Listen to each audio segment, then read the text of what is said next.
국민의힘 상근부대변인 강사빈입니다. 지금부터 국민의힘 서울시당 대학생위원회의 학생인권조례 그리고 조희연 교육감 관련 성명 발표 기자회견 시작하겠습니다. 안녕하십니까. 국민의힘 서울시당 대학생위원장 오영택입니다. 지금부터 학생인권조례 폐지 촉구 성명을 발표하겠습니다. 학생인권조례 더 늦기 전에 폐지해야 합니다. 교육 현장에서 교사의 위상이 무너졌습니다. 2021년 교육개발원에서 발표한 여론조사에 의하면 대다수의 교원들은 자신의 교육활동 행위가 침해받고 있다고 느끼고 있었습니다. 또한 그 이유에 대해 학생인권의 지나친 강조 때문이라고 대답한 비율이 36.2%로 가장 높게 나타났습니다. 교권 침해는 이미 오래전부터 제기되어 온 문제였다는 것입니다. 실제 학생인권조례의 주요 골자들을 살펴보면 학생이 마땅히 지켜야 할 의무와 책임은 없고 오직 자유와 권리만을 강조하고 있습니다. 이러한 균형의 상실은 학생인권조례가 10여 년 전 조례 제정 과정에서 좌파 교육감과 진보진영의 정치 논리에 따라 졸속으로 추진된 탓입니다. 타인을 존중하는 태도나 공동체 내에서의 지켜야 할 의무는 사라진 채 왜곡된 인권의식만을 심어주는 이 조례는 한마디로 인권이라는 이름의 탈을 쓴 교실 파괴 조례였던 것입니다.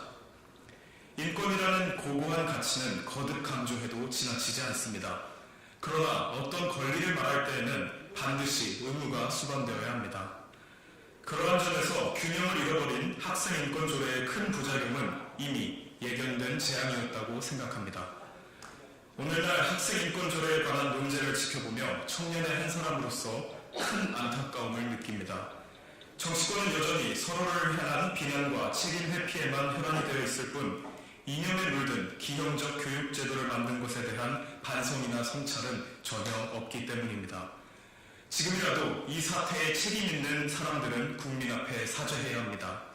그것이 국민에 대한 도리이고 교사와 학생에 대한 예의입니다. 우리 당과 정부는 그동안 제기되어 온 교권 침해와 학생인권 조례에 관한 문제점들을 바로잡기 위해 진보 교육감들의 주도로 도입된 7개 시도교육청의 학생인권조례 개정을 추진하겠다고 밝혔습니다. 이후 각 시도의회의 면밀한 검토와 논의를 거쳐 충남에서는 폐지안이 상임위를 통과했고 서울시의회는 오는 18일 심의를 예정하고 있습니다. 또한 경기도의회도 폐지 조례안을 입법한 바 있습니다. 그러나 전교조를 비롯한 진보성향 시민단체와 문재인 정부 시절 임명된 송두관 국가인권위원장 등이 폐지에 반발하며 제도 정비를 막고 있어 혼란이 가중되고 있습니다. 심지어 송두관 국가인권위원장은 지난 8일 세계인권선언 75주년 기념식에서 학생인권조례가 인권 개선에 크게 기여했다며 조희연 교육감에게 대한민국 인권상을 수여하는 기행을 보이기도 했습니다. 조희연 교육감 역시 학생인권조례를 지키겠다며 모든 업무를 내팽개쳐둔 채 1인 시위에 나섰습니다. 숭고한 인권운동가 코스프레에 심취한 듯 보입니다. 현장의 목소리를 듣고 문제 해결에 전념해도 모자랄 시간에 한가하게 언론 플레이나 하고 있는 모습을 보자니 인권과 교육정책이 잘 될 리 만무하다는 생각이 듭니다. 이런 분들이 대한민국 인권정책의 수장이자 수도 서울의 교육정책 수장이라는 사실이 너무나 개탄스럽습니다. 조희연 교육감, 송두환 위원장은 도대체 어느 나라에 살고 있는 것입니까? 자기들 입맛대로 권한을 남용하며 무리한 주장을 이어가는 그 저희가 무엇인지 묻지 않을 수 없습니다.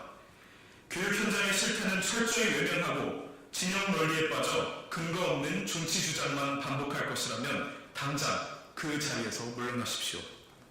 이제는 학생의 권리만 일방적으로 강조한 학생인권조례가 아니라 교육 현장의 모든 구성원의 인권을 보호하고 권리와 의무를 동시에 지키는 방향의 새로운 조례 개정이 절실히 필요한 시점이라고 다시 한번 강조합니다. 교사에게 제대로 가르칠 권리를 보장하고 학생에게는 제대로 배울 의무를 가르치는 교육적 선순환 구조를 만드는 일이 시급합니다. 현행 조례에 명시된 학생의 사생활 보호 권리와 휴식권 등으로 인해 정당한 생활지도 자체가 불가능한 상황이기 때문입니다. 정치권과 교육계 관계자 여러분께 호소드립니다. 교사와 학생은 상호적 관계입니다. 학교 공동체는 서로를 존중하고 격려하며 함께 성장해 나아가야 합니다. 그것이 교육의 본질이고 학교의 존재 이유입니다. 교육 현장의 실태를 정확하고 면밀하게 파악하고 교사와 학생, 더 나아가 학교와 우리 교육의 백년지대계를 위한 새로운 방법과 제도를 고안해야 할 때입니다. 교육의 본질을 생각하며 균형 있는 인권 수호와 권리 보장을 정책에 담아낼 수 있도록 끝까지 최선의 노력을 다해 주시기를 당부드립니다. 저와 국민의힘 대학생위원회도 올바른 교육제도 마련을 위해 전력을 다하겠습니다. 경청해 주셔서 감사합니다.